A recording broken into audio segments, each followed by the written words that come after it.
এই কোনো খাজা বাবা, গাজা বাবা, দয়াল বাবা, ভণ্ড বাবা, তাহিরি বাবা, তেহারি বাবা, হ্যাঁ?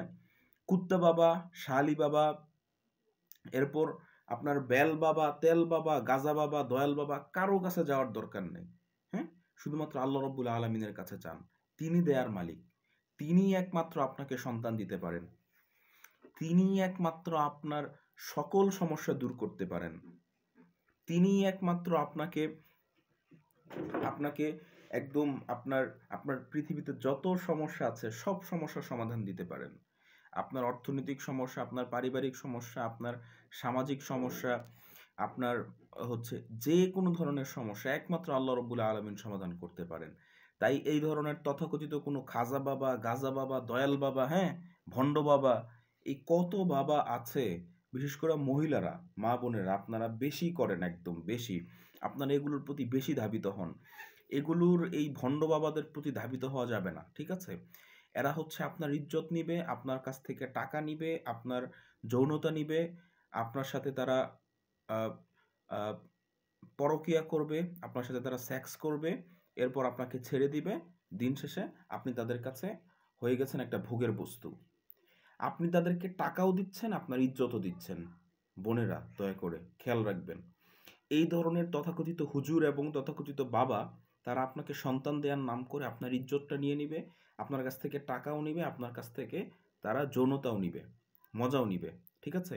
So be careful, be careful এই ধরনের তথাকথিত বাবাদের থেকে। এই ধরনের বাবা কিন্তু হালাল বাবা, হারাম বাবা, ভণ্ড বাবা, কত ধরনের বাবা, হ্যাঁ? তারপর হচ্ছে মানে ফু দেওয়ার নামে কত ধরনের কত কিছু যে বের হয়েছে, এটা আসলে ভাষায় প্রকাশ করার মতো না। তাই যেখানেই যাবেন প্রবলেম আসবে মানুষের অসুস্থ হবে, ডাক্তারের কাছে যেতে হবে, মানুষ অসুস্থ হবে, মানুষের হুজুরের কাছে যেতে হবে, ফু নেওয়ার জন্য সবকিছু করতে হবে। কিন্তু এই মাথাটা কিন্তু খোলা রাখতে হবে, হ্যাঁ? মাথাটা খোলা রেখে তারপর কিন্তু আপনাকে কাজ করতে হবে। মাথার দেমাগ খোলা রেখে তারপর আপনাকে কাজ করতে হবে। আপনার এত পরিমাণে ভণ্ডামি চলতেছে বর্তমানে, এত পরিমাণে অ্যা অ্যা আপনার হচ্ছে সন্ত্রাসী চলতেছে, যেটাকে কিনা বলে ইসলামিক সন্ত্রাস। মানে কোরআন হাদিস দিয়ে তারা সন্ত্রাসী করতেছে, হ্যাঁ? তো এগুলা কিন্তু আপনাদের অবশ্যই বুঝতে হবে। এগুলা যদি আপনারা না বুঝেন, এগুলা যদি আপনারা না মানেন, তাহলে কিন্তু আপনারা ব্যক্তিগতভাবে নিজেরাই ক্ষতিগ্রস্ত হবেন। কথাটা যেন মনে থাকে। আপনারা ব্যক্তিগতভাবে নিজেরাই ক্ষতিগ্রস্ত হবেন। ঠিক আছে? পরবর্তীতে সারা জীবন পস্তাবেন, সারা জীবন আফসোস করবেন। তাই মনে রাখতে হবে কোনো খাজা বাবা, দয়াল বাবা, গাজা বাবা, কেবলা বাবা, তাহেরি বাবা, তেহারি বাবা, হ্যাঁ? তৈল বাবা, গাছ বাবা, কুত্তা শাহ বাবা, কত শাহ বাবা আছে। এই বাবারা কিন্তু আপনাকে কোনো উপকার করতে পারবে না।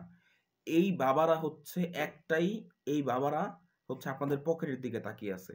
কোন সময় লাল সালু দিয়ে আপনার কাছ থেকে ২ টা টাকা ইনকাম করবে তার ধান্দা হচ্ছে একমাত্র এইটা।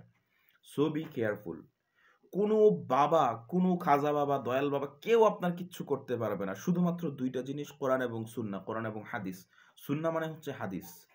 এই ২ টা জিনিস লান তাদিল্লু মা তামাসসাকতুম বিহিমা কিতাবাল্লাহ ওয়া সুন্নতি রাসূলিল্লাহ।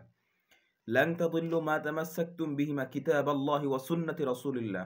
কিয়ামত পর্যন্ত কেউ পথভ্রষ্ট হবে না যারা কিনা এই ২ টা জিনিস আঁকড়ে ধরে রাখবে। একটা হচ্ছে কোরআন, আরেকটা হচ্ছে সুন্নাহ, হাদিস। আল্লাহ রাসূল সাল্লাল্লাহু আলাইহি ওয়াসাল্লামের সহিহ হাদিস। আবার যেকোনো হাদিস মানা যাবে না। ইমাম আবু হানিফা রহিমাহুল্লাহুর নামে কত জাল হাদিস প্রচলিত আছে এই সমাজে, বিভিন্ন মাযহাবের নামে। এই সমাজে কত প্রচলিত জাল হাদিস আছে, এটা ভাষায় বলার মানে ভাষায় বলে প্রকাশ করা যাবে না। তাই যেটা পেলাম সেটাই মানলাম, এটা কিন্তু করা যাবে না। কারণ আল্লাহ রাব্বুল আলামিন আপনাকে আশরাফুল মাখলুকাত হিসাবে তৈরি করেছেন। আপনাকে আল্লাহ রাব্বুল আলামিন বিবেক দিয়েছেন, বুদ্ধি দিয়েছেন। আপনাকে বিবেক বুদ্ধি দিয়ে বিবেচনা করে তারপর আপনাকে মানতে হবে। জেনে বুঝে তারপর আপনাকে মানতে হবে। আসসালামু আলাইকুম ওয়া রাহমাতুল্লাহি ওয়া বারাকাতুহু।